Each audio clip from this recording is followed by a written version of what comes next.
And had the surgery cured me of my pain and I lived happily ever after, I wouldn't be here. I'd be on someone else's podcast. But the surgery was a disaster. And when I woke up from the surgery, my right arm was paralyzed. And so that was kind of my rock bottom, that it just seemed like there was no way out. And it was shortly after that, and afterwards, they put me through physical therapy and all these different machines and processes trying to get my arm to move. And it just wouldn't go. After about almost 6 months of failed therapies, I was, at the end of my rope, dangerously suicidal. I had no options, nowhere to go, couldn't borrow more money, couldn't pay my bills. And then I met this woman who was a healer. Her name was Terry. And I had done a little bit of energy healing before. I'd done some hands-on work. I'd worked with a bunch of Reiki people. I had pranic healing done on me, things like that. And so I didn't expect anything to happen. And I only went to see Terry because my Aunt Lauren was friends with her and she agreed to pay for it. I'm like, I'm not going to spend money on a healer. How crazy is that, right? I'm broke. I have nothing. And so I was like, okay, if you're going to pay for it, I'll go do it. So I remember I drove over to see Terry and she was like, hey, Brent, come on in. And she explained to me that basically the subconscious mind is incredibly powerful.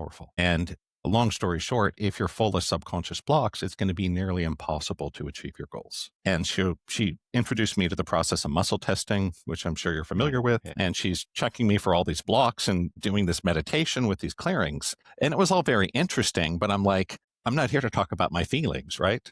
I'm here because I'm in pain and I can't move my arm.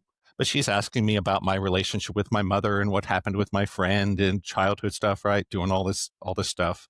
So it was interesting, but seemed pointless. And then at the end of our session, she said, okay, Brent, we're going to take care of your arm now. And I laughed. I'm like, yeah, you and what army lady, right?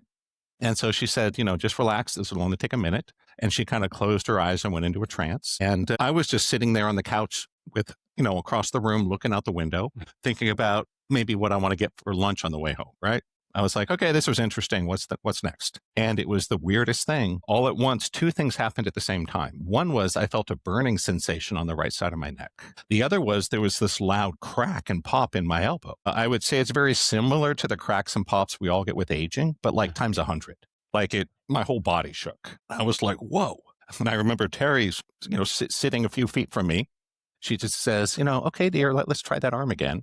I was like, okay. And I was like, oh my God. I could move my arm again. It really was a legitimate miracle. And that was the day that this very skeptical, pragmatic, nerdy, technical engineer type decided that, wow, there really is something to this woo-woo stuff. Because I had experienced it for myself. And I told her, please teach me everything you know. This is what I want to do with my life.